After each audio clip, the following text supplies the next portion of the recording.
The Embrace of Death.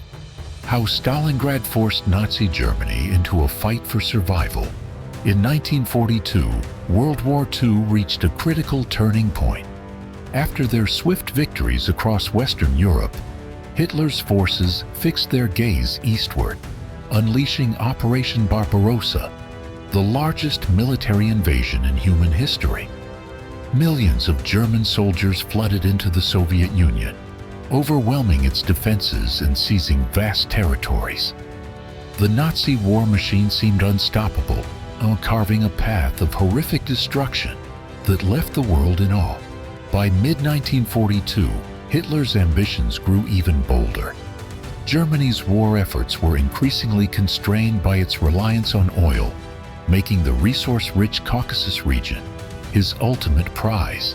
But blocking the path to that glory was Stalingrad, an industrial fortress standing defiantly on the banks of the mighty Volga River. For Hitler, Stalingrad wasn't just a strategic objective, it was a symbol. Capturing the city bearing Stalin's name would strike a devastating blow to Soviet morale, while solidifying Germany's seemingly inevitable dominance. Furthermore, taking Stalingrad promised to sever crucial railway connections and disrupt traffic along the Volga, crippling Soviet industrial output, especially their formidable tank production. Conversely, for Stalin, losing Stalingrad was unthinkable. The city had to be defended at all costs. In August 1942, the Luftwaffe turned Stalingrad into an inferno. Intense bombing raids flattened homes, factories, and buildings, transforming the once bustling city into a charred, desolate wasteland. Amid the rubble, a battle unlike any other in history began, where every street, every building, every basement became a bloody battleground. Initially, German forces expected a swift victory amidst the ruins, but they were wrong. Instead, they faced an unyielding resistance and a ferocity they were utterly unprepared for. Under the command of General Vasily Chuikov, Soviet defenders held their ground with an almost fanatical determination. Chuikov's tactics were a unique and brutal blend. He forced his troops to engage the enemy at dangerously close quarters, rendering German artillery and air support almost useless. This approach, known as hugging the enemy, wasn't just an act of desperation. It was a carefully calculated strategy to nullify Germany's overwhelming advantages in firepower and mobility. This very tactic defined the savage urban combat in Stalingrad and proved decisive in altering the course of the Eastern Front. By August 1942, the German Sixth Army, led by General Friedrich Paulus, had reached the outskirts of Stalingrad. Surprisingly, the city itself had only received a cursory mention in Case Blue, Germany's summer offensive plan. At that point, the Wehrmacht, German armed forces, seemed unstoppable, completely dominating the initiative. The Red Army's position was perilous. Soviet defenses crumbled under the relentless German assault, and the Sixth Army quickly pushed into the northern areas of Stalingrad, seizing factories, rail yards, and other critical points. Soviet forces were driven back to the very banks of the Volga River, a natural boundary that was both a lifeline and a death trap. The Volga became a scene of desperate improvisation. Supplies and reinforcements were ferried across its waters under constant bombardment from German artillery and the Luftwaffe. Many of these makeshift crossings ended in disaster, with boats destroyed before even reaching the shore. Soviet defenders who survived the crossing were immediately thrown into the fray, often with little preparation or rest. Amidst that chaos, General Vasily Chuikov took command of the 62nd Army. Chuikov quickly grasped that conventional tactics would be useless in Stalingrad's shattered landscape. To defend the city, his troops had to adapt to the brutal realities of urban warfare, fighting the enemy at the closest possible range and enduring unimaginable hardships. In September 1942, when Vasily Chuikov assumed command of the 62nd Army, Soviet defenses were on the verge of collapse.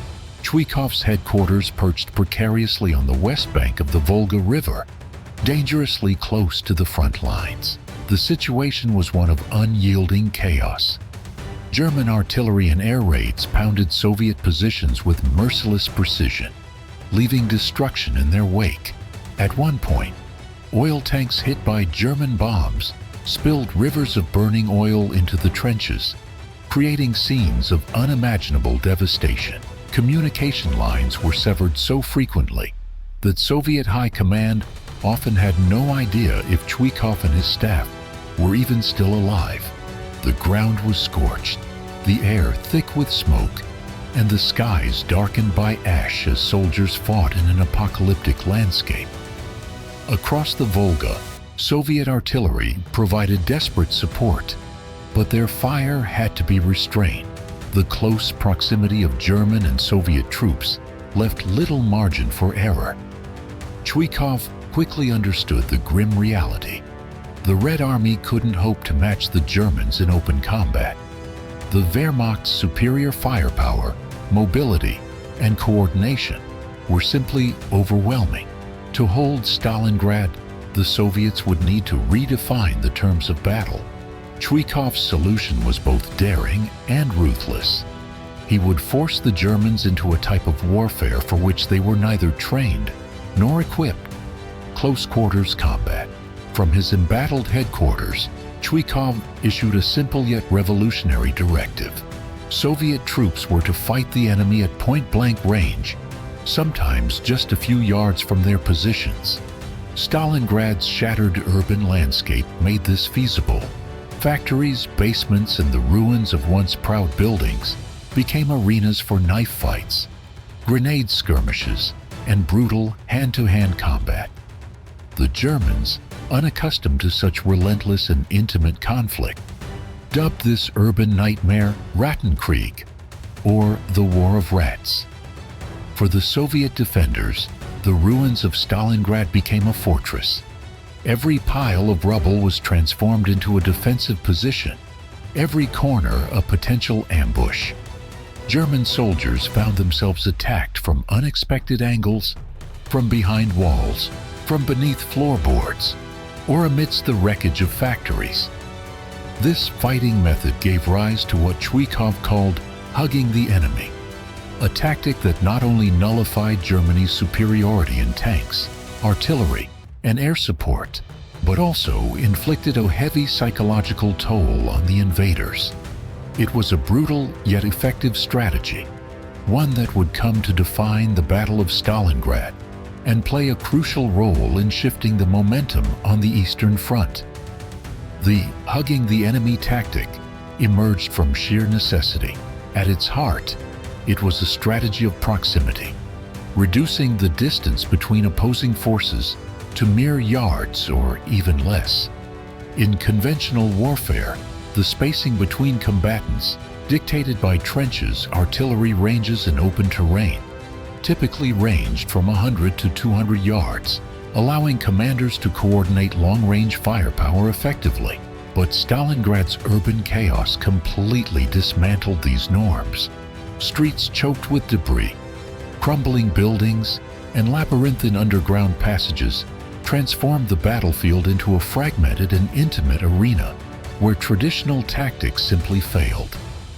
By closing the gap, Soviet troops achieved three critical objectives: nullifying fire support, artillery, tanks, and airstrikes.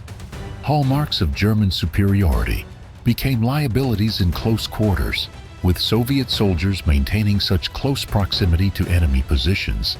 German commanders faced an agonizing dilemma: use heavy weapons at the risk of striking their own troops, or engage in costly direct combat. Soviet fighters, in essence, turned themselves into human shields, compelling the Germans to fight on terms dictated by the defenders. Forcing brutal hand-to-hand combat, the Wehrmacht excelled at large-scale maneuver warfare and the integrated use of arms. But it was ill-prepared for the relentless demands of close combat. Soviet soldiers, armed with submachine guns like the PPSH-41, Grenades, spades, and knives thrived in these engagements. Conversely, German troops, burdened by rifles and heavier equipment, struggled in this unforgiving environment where agility and ferocity often proved decisive. Psychological warfare, the unremitting intimacy of the fighting, exacted a heavy toll on the morale of German soldiers. They were assailed from every conceivable direction. Grenades hurled from basements, sniper fire from attics, and surprise attacks emerging from sewer tunnels. No position was secure. This grinding attrition, known to the Germans as Rattenkrieg, the War of the Rats, eroded their resolve and sapped their will to fight.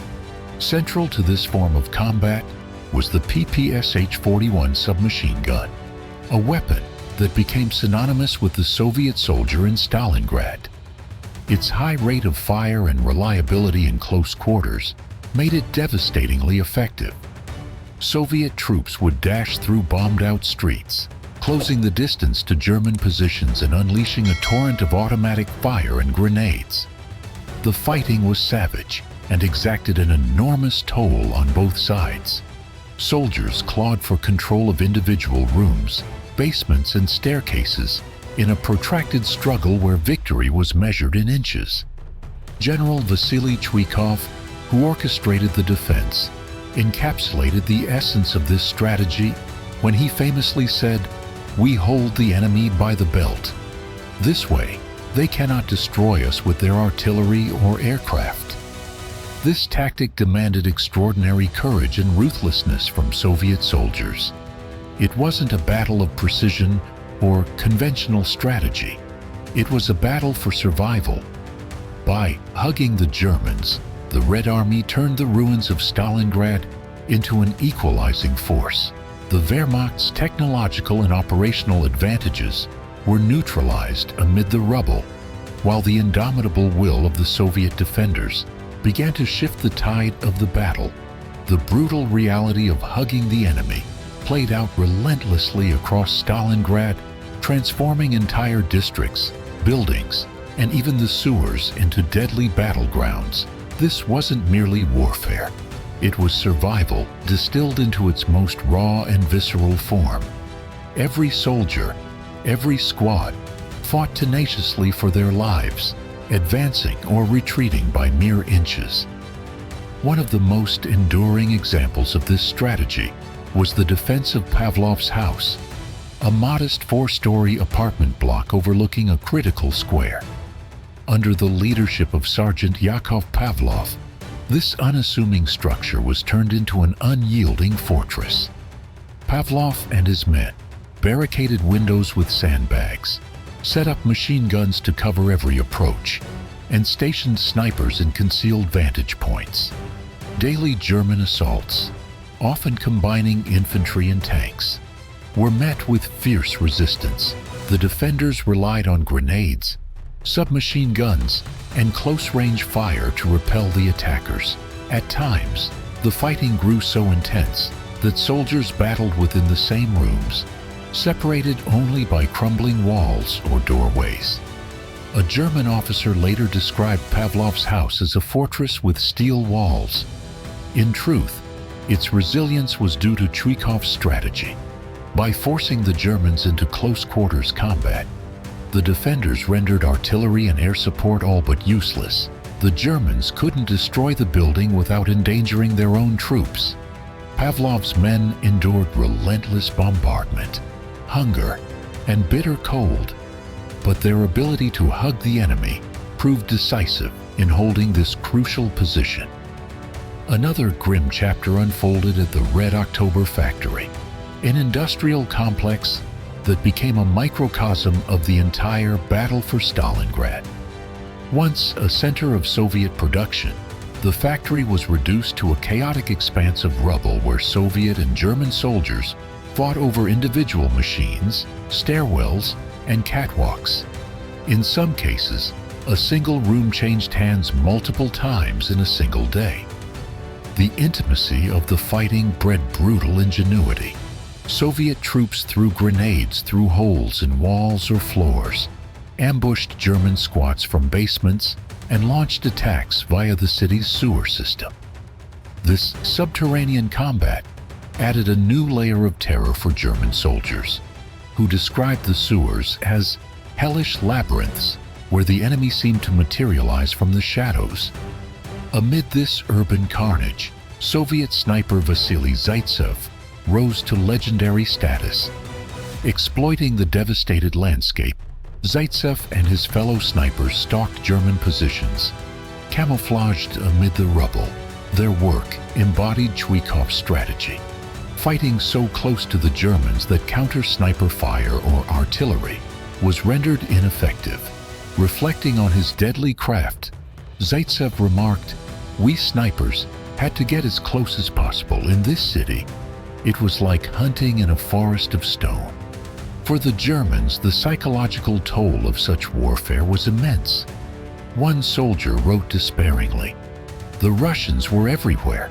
You couldn't see them, but you could feel them breathing down your neck."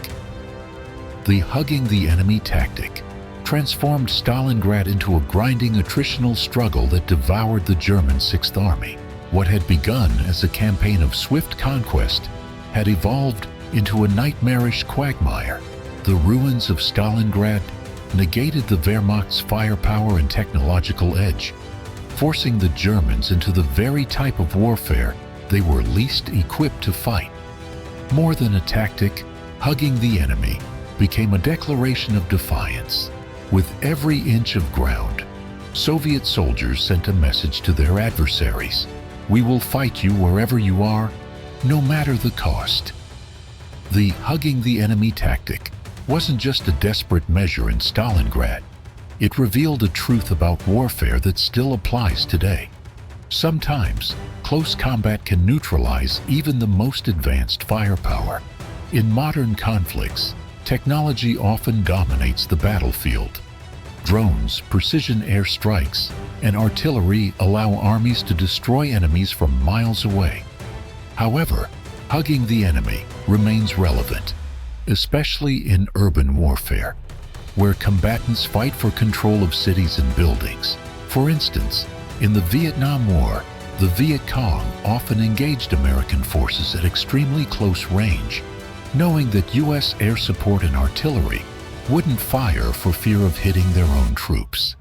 Similarly, during battles in cities like Fallujah in the Iraq War, close-quarters combat forced technologically advanced militaries to rely on infantry instead of overwhelming firepower. Still, hugging the enemy comes with a steep cost. Modern soldiers are better equipped with night vision, body armor, and close combat weapons. But urban warfare remains incredibly bloody and destructive. Victory often comes at the price of heavy casualties and the complete devastation of cities. The Battle of Stalingrad demonstrated how proximity could level the playing field against a superior enemy. It was a brutal, high-risk tactic that turned German strengths like tanks, artillery, and air power into weaknesses. For Vasily Chuikov and the Red Army, hugging the enemy wasn't just a strategy. It was the only way to survive.